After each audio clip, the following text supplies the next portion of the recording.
Hello and good morning, everyone. It's nice to hang out and spend some time together. Even though today it is only via online recording, since I'm sitting here alone due to the coronavirus crisis that is going on at the moment. So we have no live classes. That's why I'll be sitting alone here for the next few sessions. I hope that this will still benefit you in some way and help you during this rather challenging time. I thought about talking today about the creative force within our mind. I think I've covered that once before in some of our past sessions. But let's look at this whole topic from a slightly different perspective maybe today. So that you see the importance of actions in general and making actions consciously, basically knowing what it is that you are doing and what the results are of your actions. This can be observed, this can be known, and if you know that the way you are guiding your mind, whether consciously or unconsciously, is always in alignment with what you are experiencing as a result. It means what you're doing within yourself and what you're experiencing as a result, how you're experiencing life as a result on a later stage or directly, also as a very direct result in the present moment. It's always in alignment. So cause and result are always in alignment. So you can ask yourself, like, how is it that I'm feeling this way right now? Let's say you're confronting this coronavirus epidemic with fear. So you're reacting to this, the news that you read and so forth. You're reacting to this with fear and a sense of loss of control and all that. And you're suddenly scared of all the various possibilities that are ahead of you. And of course, since you're scared, you're always dwelling on these dark outcomes and the destruction and death and all that it entails.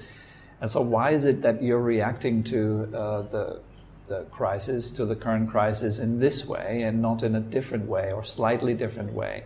Why is it that it's not uplifting, that it's not positive in your experience? Why don't you see the opportunities, for example? Why do you see only the things that cause fear in you, that cause a sense of helplessness? Why don't you see this as an opportunity, for example, to cultivate more kindness or patience or go deeper into your practice? Since a lot of people are currently on lockdown, you might see this lockdown time as an opportunity to do a retreat, which you wanted to do for a long time already, or to go a bit deeper into your practice, have some time for yourself and spend time with family and loved ones, finish the book that you wanted to read, etc. Why don't you think about these positive potential outcomes? Why would it be that we tend to go into the negativities and think of what could happen to you and how you could get sick and how loved ones could die and all these kind of things? Since you actually have a choice of how you confront life's circumstances, no matter what circumstances those are, what makes them good or bad, what makes them either an opportunity or a terrible circumstance, you could actually decide that. So you're not really a victim in any kind of situation. You're much more a creative force. So you can decide of how to deal with a situation, how to welcome it, how to operate within it, and so forth.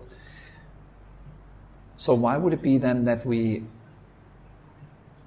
also often choose a way, or maybe choose is not the right word, that we also often confront whatever happens to us in the role of a victim, somebody that life is happening to, that is helpless, that could be crushed by life's events, that could lose everyone or everything that we depend on, that we love, and be totally alone, etc. Why do we kind of so often are forced to think that way? The answer to that one is relatively simple. It's because we've done it so many times that it became an automated habit pattern in our mind. So the first thing that the mind does is what it's most familiar with. So what you've done so many times. Another reason that we tend to think in these negative and destructive, painful ways very often is because we all are conditioning one another to kind of follow these thought ways. So it's not only just your own negative conditioning, it is also a collective negative conditioning.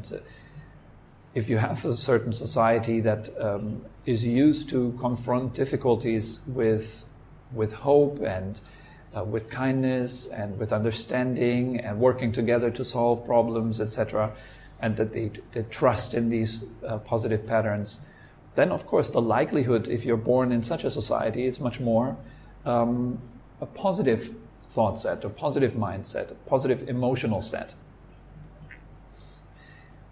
Now, the first thing that is good to have is consciousness or mindfulness. If you are mindful, if you are aware of yourself and of what you are doing, then you have a direct chance to work on the level of the cause of your life experience, which is in the mind directly.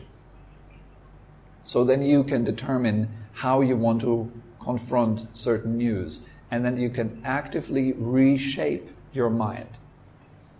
It means you're not confined to this one state of mind. You don't have to experience fear, in other words.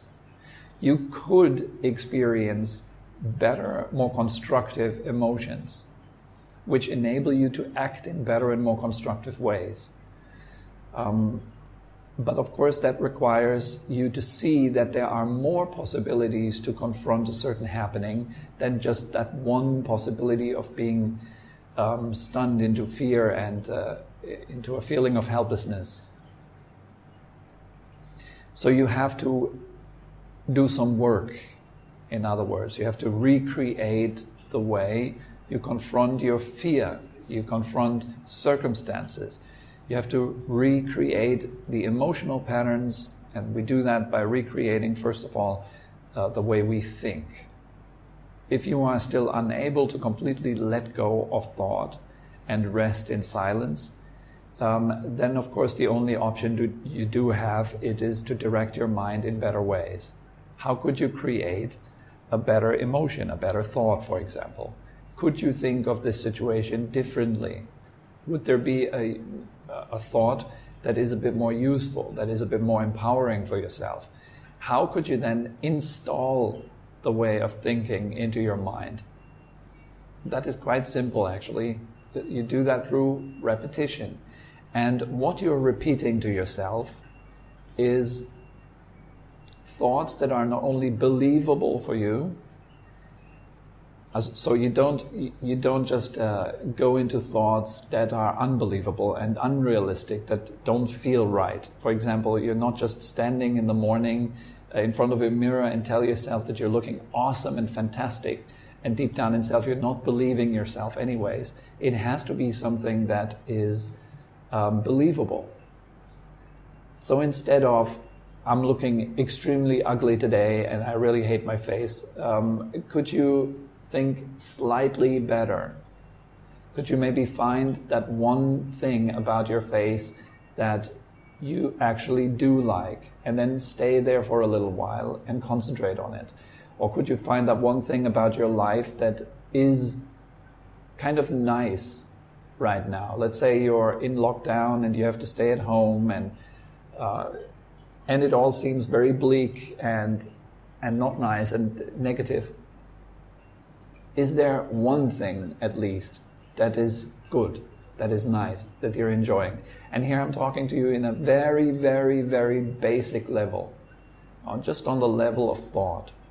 How you think about things, what do you look at, and how can you uplift yourself by thinking better thoughts, by talking to yourself in better ways. And then see what's the outcome of the way you're thinking.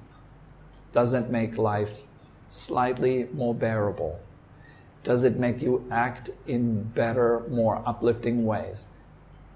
Has it led you to transforming the way you think, talk to yourself, the way you feel, and the way you act, so that the outcome of your presence, it is better than it was before?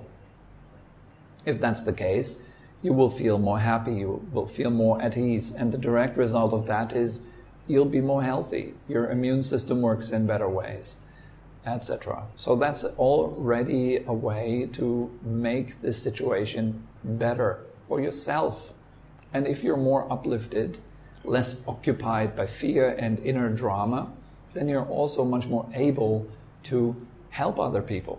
That you can be there for them, and you can be kind of like an area where they can find respite and certain kind of refuge, a certain kind of reliable, good force, because you've taken charge of the way you think, you've taken charge of the way you act internally and externally.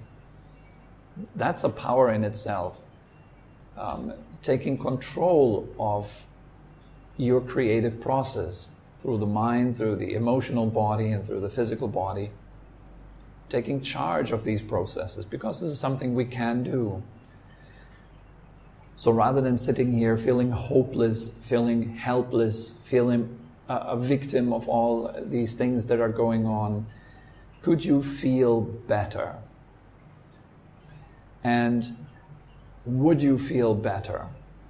Is feeling better something that would give you more ability to help the situation, to make it a better experience? Because, to be honest, this is a situation, particularly this virus crisis that is going on right now, that is a situation that happens whether you like it or you don't like it, whether you have fear or you're hopeful or you're at ease with yourself or you're totally full of tension.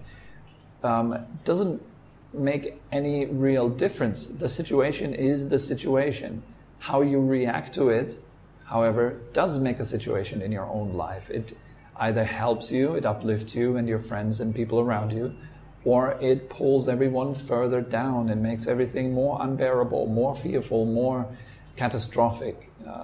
So that there is a certain responsibility that we have to ourselves is, what do we focus on? Where is our attention most of the day? Is it on awful things that are happening, dark forces that are pulling the strings? Where is your mind? If you're focusing on dark scenarios and problematic circumstances, well, then you're focusing on one thing that does exist. But it's the same thing if you would focus on positive aspects and good things. Then you're also focusing on one thing that exists too. But in both cases, what you're focusing on gains momentum and strength the more you're focusing on it. But the things that are happening in life, let's say, both the positive and the negative, all these things will continue happening regardless of what we want or not want to see in the world. There will always be the dark forces at play, and there will always be good forces at play. It is a matter that is important, because where is our focus? And here's something that I do consider to be important too. I think that excessive focus on one aspect of the duality of this world will strengthen that aspect. And if you focus on the other aspect, it will strengthen the other aspect. But also, it is, in my opinion, imbalanced if we only focus on the positive or if we only focus on the negative. I think it is very important to see both aspects, to see them clearly, but then to act in such a way that you're not overwhelmed by any of those aspects. You're neither getting lost in the positive nor you're getting lost in the negative. Getting lost in any of those aspects means that you're lost. You're stuck with only one side of the coin, so your view becomes imbalanced. It becomes partial. So you could get lost in dark theories, and you could get lost in positive theories in both cases you're getting lost in theories. So it's always important to stay in the middle and to see clearly. This is a dark force, this is a positive force, and I can strengthen either one of them, but you should not lose your balance. Always seeing the world clearly. It's always an interplay between those two, darkness and light. The way out of the world is certainly not through just light or just through darkness. It is above the both. It is through clearly seeing the interplay of those forces, so you can attain a certain degree of detachment from them. And only through this kind of detachment, it's a road to peace. Everything else is a road to turning around within those two forces, within the duality, within this kind of play. However, we can only develop this strength of actually leaving the world if we're, to some degree, if we're happy and at ease. So the way you think habitually, the way you create through your thoughts emotion habitually, is it actually lifting you up? Is it giving you strength to lift above the duality of this world? Or is it draining you of your energy by constantly focusing on the negative aspects of the world, on the negative aspects of the people around you, on all the bad stuff that's going on? Then this will drain you and it will pull you into this kind of direction. So I think it is generally more important to lift your spirit, to make the mind happy without, however, getting lost within this happiness and becoming imbalanced in your view. So during these rather challenging times, I think it's important to find things that give you strength, that pull you away from fear, that pull you away from darkness, because right now it's almost like an outbreak of negative circumstances all over the place. It is very important to stay cool in your mind, to stay relaxed and to focus on what is good, so you're not losing all of your powers physically, mentally, and emotionally to what you don't want, because you're constantly focusing on what you don't want. So direct the mind appropriately because you can. And I think this is an important aspect of the path. Even though it is, quote-unquote, only on the level of thought, it is a very important aspect of our lives. And how we think matters. It's always a cause for a certain experience. So if you want a certain experience in your life, an experience of happiness and ease, you will not get to that experience if you are practicing, cultivating the wrong causes. It's like a thief that thinks I can be rich if I steal money from someone. The cause is wrong. He might end up rich. He might crack the bank safe and get home with a whole lot of money. But he didn't calculate that the cause for his thought of attaining riches also leads to a whole lot of trouble. This person will have a hard time to rest anywhere because he's constantly chased by police. So he hasn't calculated that in properly. So he was only focusing on, if I steal the money, I will be rich, I will have a lot of money. That's very simplistic. Here the cause will not give rise to what he actually thinks it should give rise to. It's very partial. So what kind of causes we set into place, or what kind of causes we get birth to, there's always multiple outcomes. It is not only ever just one outcome. So it is worthwhile to consider carefully what it is that you want and what it takes to get you there safely and well. Once you know the causes of what you want to attain in life, then you have to put them in place repeatedly every day. The more causes you put in place, the faster you produce the results of what it is that you want. So this is your power. Being unconscious in this process leaves you vulnerable to your past, your old conditionings, because they then will react to the life circumstances and they will then take charge of the various actions rather than you could say, a certain freedom of seeing yourself clearly and what you're doing right now. So that's where your strength is.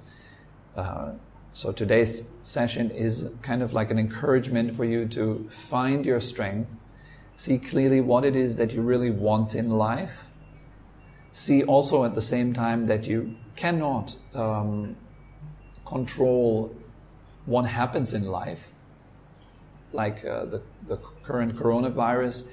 It is something that is happening, that is spreading. It's a part of nature that does its thing. So there is no way that we can just wish it away or something. It is there right now, and it is the way it is. But there's always freedom in the way you respond to this, and what you make out of it is, and how you create a sense of self in that moment that reacts to it in a way that creates a better future. So rather than seeing yourself as a victim, for example, and helpless, do things that will lead to a better outcome, because that's in your power. So there's all these kind of aspects, and they're all based on how you act and the power of your actions. So when you see the power of your actions, then it always begins in the mind. It begins with the way you think. It begins with the way you direct your attention.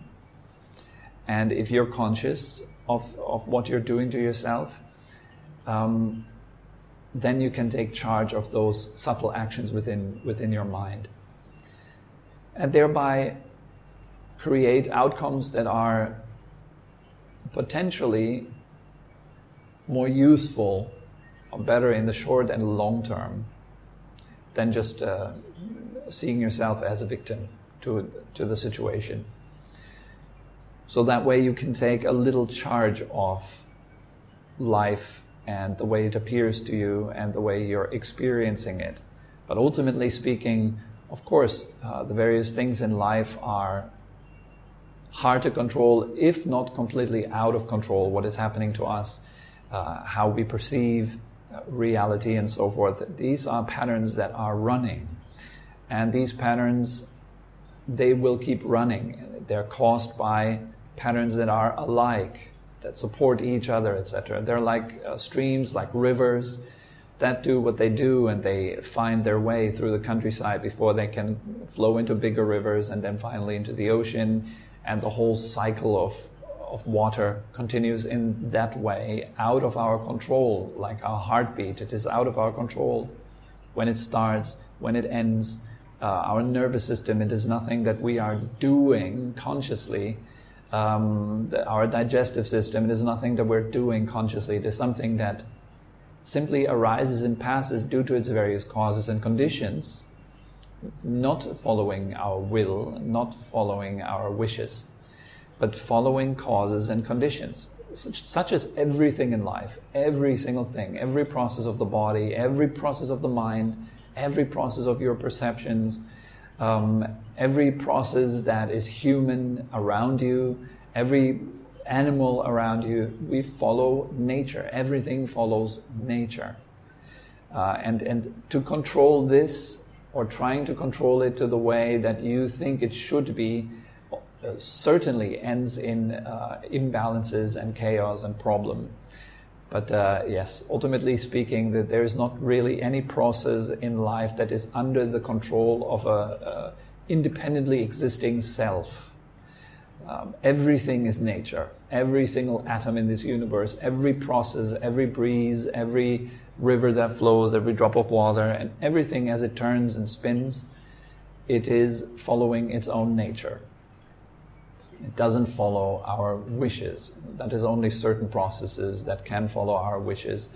And one precondition for that is certainly being conscious enough to see how cause and result are operating on a limited scale within yourself.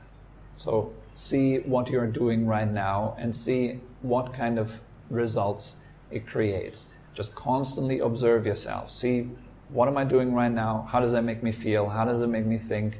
What am I getting better at? So I think that's all that comes to mind for today. I hope this is somehow helpful and gives you a bit of a feeling of being in charge of yourself and what you're doing and how you're experiencing this time and how you can make it a bit easier on yourself. So I wish all of you a wonderful few days. Next class will be in 2 days. I will upload that as well. And I'm wishing you all the very best. Look after yourself with kindness and care. Bye-bye.